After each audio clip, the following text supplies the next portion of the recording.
Hi ವೀಕ್ಷಕರೇ, ನಮ್ಮ ಚಾನಲ್ಗೆ ನಿಮಗೆಲ್ಲರಿಗೂ ಸ್ವಾಗತ ಸುಸ್ವಾಗತ. ಸ್ನೇಹಿತರೆ, ಹಿಂದೂ ಧರ್ಮದ ಅತ್ಯಂತ ಶಕ್ತಿಶಾಲಿ ದೇವರುಗಳಲ್ಲಿ ಹನುಮಂತನನ್ನ ಮರೆಯುವಂತಿಲ್ಲ. ಹನುಮಂತನನ್ನ ಚಿರಂಜೀವಿ, ವಾಯುಪುತ್ರ, ಕಪಿವೀರ, ರಾಮಭಕ್ತ ಎಂದೆಲ್ಲ ಕರೆಯಲಾಗುತ್ತೆ. ರಾಮಾಯಣದಲ್ಲಿನ ಪ್ರಮುಖ ಪಾತ್ರಗಳಲ್ಲಿ ಆಂಜನೇಯನು ಒಬ್ಬ. ಅಂದಹಾಗೆ ಆಂಜನೇಯನ ಸ್ವಾಮಿಗೆ ಮರಣವಿಲ್ಲ, ಅವನು ಚಿರಂಜೀವಿ ಎಂಬುದು ನಿಮಗೆ ಈಗಾಗಲೇ ತಿಳಿದಿದೆ. ಈ ಕಲಿಯುಗದಲ್ಲಿಯೂ ಅವನು ಜೀವಿಸುತ್ತಿದ್ದಾನೆ. ಇಂದಿಗೂ ಹನುಮಂತನು ನಮ್ಮ ನಡುವೆ ಇದ್ದಾನೆ. ಅವನು ತನ್ನ ಭಕ್ತರನ್ನ ರಕ್ಷಿಸುತ್ತಾನೆ, ಅವರಿಗೆ ಮಾರ್ಗದರ್ಶನ ನೀಡುತ್ತಾನೆ ಮತ್ತು ಪ್ರತಿ ಕಷ್ಟದಲ್ಲಿ ಅವರನ್ನ ಕಾಪಾಡುತ್ತಾನೆ. ಇದಕ್ಕೆ ಪುಷ್ಟಿ ನೀಡುವಂತೆ ದೇಶದಲ್ಲಿ ಹನುಮಂತನು ಜೀವಂತವಾಗಿದ್ದಾನೆ ಎಂದು ಹೇಳಲಾಗುವ 6 ಸ್ಥಳಗಳಿವೆ. ಅವುಗಳು ಯಾವುವು ಎಂಬುದರ ಬಗ್ಗೆ ಈ ವಿಡಿಯೋದಲ್ಲಿ ಮಾಹಿತಿ ನೀಡಲಾಗಿದೆ.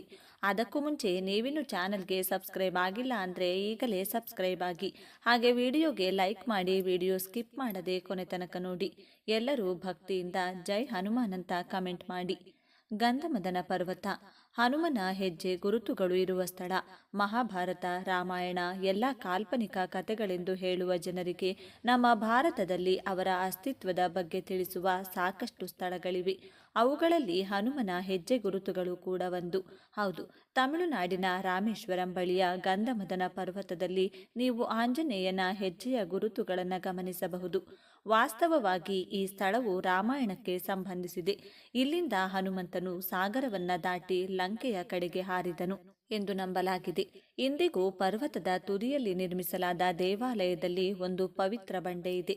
ಈ ಸ್ಥಳದಲ್ಲಿ ಇಂದಿಗೂ ಹನುಮಂತನು ನೆಲೆಸಿದ್ದಾನೆ ಎಂದು ನಂಬಲಾಗಿದೆ. ಈ ಕಾರಣದಿಂದಲೇ ಆತನ ಭಕ್ತರು ಆಶೀರ್ವಾದ ಪಡೆಯಲು ಇಲ್ಲಿಗೆ ಬರುತ್ತಾರೆ. ಹಿಮಾಲಯ ಹನುಮಂತನ ತಪಸ್ಸಿನ ನಾಡು. ಹನುಮಂತನು ಶ್ರೀ ಜೈರಾಮ್ ಎನ್ನುತ್ತಾ ಸದಾ ಶ್ರೀರಾಮನ ತಪಸ್ಸು ಮಾಡುತ್ತಾ ಹಿಮಾಲಯದಲ್ಲಿ ಕುಳಿತಿರುತ್ತಾರೆ. ವಿಶೇಷವಾಗಿ ಹಿಮಾಲಯವು ದೇವರುಗಳ ವಾಸಸ್ಥಾನವೆಂದು ಪರಿಗಣಿಸಲಾಗಿದೆ. ಹಿಮಾಲಯದ ಹನುಮಾನ್ ಟಿಬ್ಬ ಮತ್ತು ಕೇದಾರನಾಥದ ಬಳಿಯ ಗುಹೆಗಳು ಅವನೊಂದಿಗೆ ಸಂಬಂಧ ಹೊಂದಿವೆ ಎಂದು ನಂಬಲಾಗಿದೆ. ಋಷಿಗಳು ಸಂತರ ಪ್ರಕಾರ ಹನುಮಂತನು ಇಂದಿಗೂ ಈ ಸ್ಥಳದಲ್ಲಿ ಧ್ಯಾನ ಮಾಡುತ್ತಾನೆ ಎನ್ನುತ್ತಾರೆ.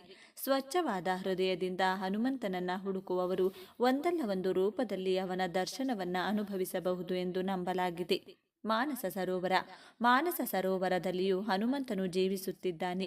ಟಿಬೆಟ್ನ ಕೈಲಾಸ ಪರ್ವತದ ಬಳಿ ಇರುವ ಮಾನಸ ಸರೋವರವು ಶಿವ ಮತ್ತು ಹನುಮಾನ್ ನಡುವೆ ಸಂಪರ್ಕ ಹೊಂದಿದೆ ಎಂದು ನಂಬಲಾಗಿದೆ. ಈ ಸರೋವರವು ತನ್ನ ದೈವಿಕ ಶಕ್ತಿಯನ್ನ ಹೊಂದಿದೆ. ಸಾಧಕರು ಇಲ್ಲಿ ಧ್ಯಾನ ಮಾಡಿದಾಗ ಅವರಿಗೆ ಆಳವಾದ ಶಾಂತಿ ಮತ್ತು ಅದೃಶ್ಯ ಉಪಸ್ಥಿತಿಯ ಅನುಭವವಾಗುತ್ತದೆ. ಹನುಮಾನ್ ಧಾರ ಚಿತ್ರಕೂಟ ಉತ್ತರ ಪ್ರದೇಶದ ಜಿಂದಾ ಜಿಲ್ಲೆಯಲ್ಲಿರುವ ಈ ಚಿತ್ರಕೂಟವು ಅತ್ಯಂತ ಪ್ರಸಿದ್ಧವಾದ ಪುಣ್ಯಕ್ಷೇತ್ರ ಎಂದು ನಂಬಲಾಗಿದೆ. ಹನುಮಾನ್ ಧಾರ ದೇವಾಲಯದೊಂದಿಗೆ ಒಂದು ವಿಶೇಷ ಕಥೆ ಇದೆ. ಹನುಮಾನ್ ಲಂಕೆಗೆ ಬೆಂಕಿ ಹಚ್ಚಿದಾಗ ತನ್ನ ಬಾಲ ಸುಟ್ಟು ಹೋದ ಕಾರಣ ಅಸಹನೀಯ ಶಾಖವನ್ನ ಅನುಭವಿಸಿದನು. ನಂತರ ರಾಮನು ಇಲ್ಲಿ ನೀರಿನ ಹರಿವನ್ನ ಎಬ್ಬಿಸುವ ಮೂಲಕ ತನ್ನ ಬಾಲವನ್ನ ತಂಪಾಗಿಸಿದನು. ಇಂದಿಗೂ ಈ ದೇವಾಲಯದಲ್ಲಿರುವ ಹನುಮಾನ್ ಪ್ರತಿಯ ಮೇಲೆ ನೀರು ನಿರಂತರವಾಗಿ ಹರಿಯುತ್ತದೆ. ಇಲ್ಲಿಗೆ ಬರುವುದರಿಂದ ದುಃಖಗಳು ಮತ್ತು ಕಷ್ಟಗಳು ದೂರವಾಗುತ್ತವೆ ಎಂದು ಭಕ್ತರು ನಂಬಿದ್ದಾರೆ. ಪಂಚಮುಖಿ ಹನುಮಾನ್ ದೇವಾಲಯ ರಾಮೇಶ್ವರಂ ದಕ್ಷಿಣ ಭಾರತದ ಅತ್ಯಂತ ಪವಿತ್ರವಾದ ಕ್ಷೇತ್ರವಾಗಿರುವ ರಾಮೇಶ್ವರಂನಲ್ಲಿ ಪಂಚಮುಖಿ ಹನುಮಾನ್ ದೇವಾಲಯವಿದೆ. ಇದು ಆಂಜನೇಯನ ಭಕ್ತರಿಗೆ ಬಹಳ ವಿಶೇಷವಾಗಿದೆ. ರಕ್ಷಾ ಮಹಿರಾವಣ ಶ್ರೀರಾಮ ಮತ್ತು ಲಕ್ಷ್ಮಣರನ್ನ ಬಂಧಿಸಿದಾಗ ಹನುಮಂತನು ತನ್ನ 5 ಮುಖಗಳ ರೂಪವನ್ನ ತೆಗೆದುಕೊಂಡು ರಾಕ್ಷಸನನ್ನ ಕೊಂದನು ಎಂದು ನಂಬಲಾಗಿದೆ. ಈ 5 ಮುಖಗಳಲ್ಲಿ ವರಾಹ, ನರಸಿಂಹ, ಗರುಡ, ಹಯಗ್ರೀವ ಮತ್ತು ಹನುಮಾನ್ ಸೇರಿವೆ. ಇಲ್ಲಿ ಸ್ವಾಮಿಯನ್ನ ಪೂಜಿಸೋದ್ರಿಂದ ಎಲ್ಲ ರೀತಿಯ ಕಷ್ಟಗಳಿಂದ ರಕ್ಷಿಸುತ್ತಾನೆಂದು ನಂಬಲಾಗಿದೆ. ಪಂಚಮುಖಿ ಆಂಜನೇಯನ 5 ಮುಖಗಳು ಪಂಚಭೂತಗಳು ಮತ್ತು 5 ದಿಕ್ಕುಗಳನ್ನು ಕೂಡ ಪ್ರತಿನಿಧಿಸುತ್ತವೆ ಎಂದು ಹೇಳಲಾಗುತ್ತದೆ. ಪುರಾಣಗಳ ಪ್ರಕಾರ ಹನುಮಾನನು ಪಾತಾಳ ಲೋಕದಲ್ಲಿ ರಾಮ ಮತ್ತು ಲಕ್ಷ್ಮಣರನ್ನ ಮಹಿರಾವಣನಿಂದ ಬಿಡುಗಡೆ ಮಾಡಲು 5 ಜ್ಯೋತಿಗಳನ್ನು ಶಾಂತಗೊಳಿಸಿದನು.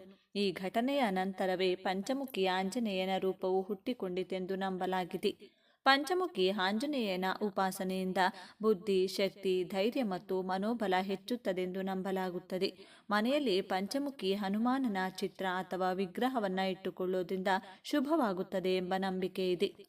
ಹನುಮಾನ್ ಗರ್ಹಿ ಅಯೋಧ್ಯ ಅಯೋಧ್ಯೆಯಲ್ಲಿರುವ ಹನುಮಾನ್ ಗರ್ಹಿ ಕೂಡ ಹನುಮಂತ ಜೀವಂತವಾಗಿದ್ದಾನೆ ಎಂದು ತಿಳಿಸುವ ಪುಣ್ಯಕ್ಷೇತ್ರವಾಗಿದೆ. ಅಯೋಧ್ಯೆಯ ಹನುಮಾನ್ ಗರ್ಹಿ ದೇವಾಲಯದಲ್ಲಿ ವಾಸಿಸುವ ಮೂಲಕ ಶ್ರೀರಾಮನ ನಗರವನ್ನು ರಕ್ಷಿಸುತ್ತಿದ್ದಾರೆ ಎಂದು ನಂಬಲಾಗಿದೆ. ಬೆಟ್ಟದ ಮೇಲೆ ನಿರ್ಮಿಸಲಾದ ಈ ದೇವಸ್ಥಾನದಲ್ಲಿ ಜೈ ಹನುಮಾನ್ ಎಂಬ ಘೋಷಣೆ ಯಾವಾಗಲೂ ಪ್ರತಿಧ್ವನಿಸುವುದನ್ನು ಕೇಳಬಹುದು. ಇನ್ನು ಸ್ನೇಹಿತರೆ, ಆಂಜನೇಯ ಸ್ವಾಮಿಯ ಆಶೀರ್ವಾದವನ್ನು ಪಡೆದುಕೊಳ್ಳುವುದಕ್ಕಾಗಿ ಜನರು ಪೂಜೆ ಪುನಸ್ಕಾರಗಳನ್ನು ಮಾಡುತ್ತಲೇ ಇರುತ್ತಾರೆ. ಆಂಜನೇಯ ಸ್ವಾಮಿಯ ಪೂಜೆಯನ್ನು ಮಾಡೋದ್ರಿಂದ ಭಕ್ತರು ಸಾಕಷ್ಟು ಪ್ರಯೋಜನಗಳನ್ನು ಪಡೆದುಕೊಳ್ತಾರೆ. ಆಂಜನೇಯ ಸ್ವಾಮಿಯು ತನ್ನ ಭಕ್ತರ ಮೇಲೆ ಯಾವಾಗಲೂ ಆತನ ಆಶೀರ್ವಾದವನ್ನು ಕೃಪೆಯನ್ನು ಇಡುತ್ತಾನೆ. ಆದರೆ ಆತನ ಅನೇಕ ಭಕ್ತರಿಗೆ ಇದು ತಿಳಿಯುವುದಿಲ್ಲ.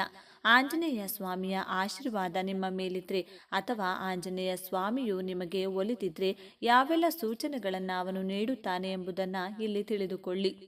ಆಂಜನೇಯ ಸ್ವಾಮಿಯ ಕನಸು ಬೀಳುವುದು. ಹನುಮಂತನ ಭಕ್ತರಿಗೆ ಆಗಾಗ್ಗೆ ಹನುಮಂತನ ಕನಸುಗಳು ಬೀಳುತ್ತವೆ.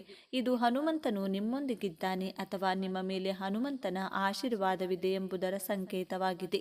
ವಿಶೇಷವಾಗಿ ನೀವು ರಾಮಕಥೆಯನ್ನು ಕೇಳುತ್ತಾ ಅಥವಾ ದೇವಸ್ಥಾನದಲ್ಲಿ ಅಥವಾ ಕೀರ್ತನೆಯಲ್ಲಿ ಪ್ರಸಾದವನ್ನು ತಿನ್ನುತ್ತಿರುವ ಕನಸು ಕಂಡ್ರೆ ಹನುಮಂತನ ಆಶೀರ್ವಾದ ನಿಮ್ಮ ಮೇಲಿದೆ ಎಂಬುದನ್ನು ನೀವು ಅರ್ಥ ಮಾಡಿಕೊಳ್ಳಬೇಕು. ಆಂಜನೇಯ ಸ್ವಾಮಿ ಕಾರ್ಯಕ್ರಮಗಳಿಗೆ ಕಾಲ ಕೂಡಿ ಬರುವುದು. ಹಲವು ಬಾರಿ ಎಲ್ಲಿಗಾದರೂ ಹೋಗಲು ಪ್ಲ್ಯಾನ್ ಮಾಡಿದ್ದು ನಿಮಗೆ ಹೋಗಲು ಸಾಧ್ಯವಾಗದೇ ಇದ್ದರೆ ಸಮಯಕ್ಕೆ ಸರಿಯಾಗಿ ನೀವು ಪ್ಲ್ಯಾನ್ ಮಾಡಿದ್ದ ಸ್ಥಳಕ್ಕೆ ಹೋಗಲು ಪ್ರಯಾಣ ಮಾಡಲು ಆಗದೇ ಇದ್ದಂಥ ಸಂದರ್ಭದಲ್ಲಿ ನೀವು ಯಾವುದೇ ವಿಶೇಷ ಪ್ಲ್ಯಾನ್ ಇಲ್ಲದೆ ಪ್ರತಿ ಬಾರಿ ಹನುಮಂತನಿಗೆ ಸಂಬಂಧಿಸಿದ ಕಾರ್ಯಕ್ರಮಕ್ಕೆ ತಲುಪಿದರೆ ಹನುಮಂತನ ವಿಶೇಷ ಆಶೀರ್ವಾದಗಳು ನಿಮ್ಮ ಮೇಲಿವೆ ಎಂದರ್ಥ. ಅಪಘಾತದಿಂದ ರಕ್ಷಣೆಯನ್ನು ನೀಡುತ್ತಾನೆ. ನೀವು ಆಂಜನೇಯನ ಸ್ವಾಮಿಯ ಪರಮ ಭಕ್ತರಾಗಿದ್ದರೆ ನಿಮಗೆ ಎದುರಾಗುವ ಪ್ರತಿಯೊಂದು ಕಷ್ಟದಲ್ಲೂ ಸಂದರ್ಭದಲ್ಲೂ ನೀವು ಅವರನ್ನು ಸ್ಮರಿಸಿದರೆ ಆತನೂ ಕೂಡ ನಿಮ್ಮ ಕರೆಗೆ ಓಗೊಟ್ಟು ಬರುತ್ತಾನೆ. ಆಂಜನೇಯ ಸ್ವಾಮಿಯು ನೀವು ಕರೆದಾಗಲೆಲ್ಲ ಅಥವಾ ಸ್ಮರಿಸಿದಾಗಲೆಲ್ಲ ನಿಮ್ಮ ರಕ್ಷಿಸಲು ಯಾವಾಗಲೂ ಸಿದ್ಧನಿರುತ್ತಾನೆ. ನೀವು ಪದೇ ಪದೇ ದೊಡ್ಡ ಅಪಘಾತದಿಂದ ಪಾರಾದರೆ ಹನುಮಂತನ ದೂತರು ನಿಮ್ಮ ಸುತ್ತಲೂ ಇದ್ದಾರೆ ಮತ್ತು ಅವರು ನಿಮಗೆ ಒಂದಲ್ಲ ಒಂದು ರೀತಿಯಲ್ಲಿ ಸಹಾಯ ಮಾಡುತ್ತಿದ್ದಾರೆ ಎಂದರ್ಥ. ನಿಮಗೆ ಆಂಜನೇಯ ಸ್ವಾಮಿಯ ಅನುಗ್ರಹವಿದ್ದಾಗ ಮಾತ್ರ ಅವನು ನಿಮ್ಮನ್ನು ಅಪಘಾತದಂಥ ಸಮಯದಲ್ಲಿ ಸಹಾಯ ಮಾಡುತ್ತಾನೆ. ಮಂಗಳವಾರದಂದು ಈ ರೀತಿಯಾಗುವುದು. ಮಂಗಳವಾರ ಹನುಮಂತನ ಭಕ್ತರಿಗೆ ಬಹಳ ವಿಶೇಷವಾದ ದಿನ.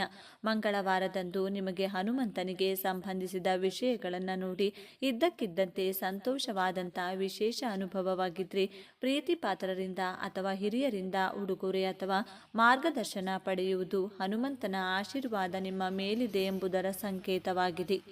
ಶನಿಯಿಂದ ನಿಮ್ಮನ್ನು ರಕ್ಷಿಸುತ್ತಾರೆ.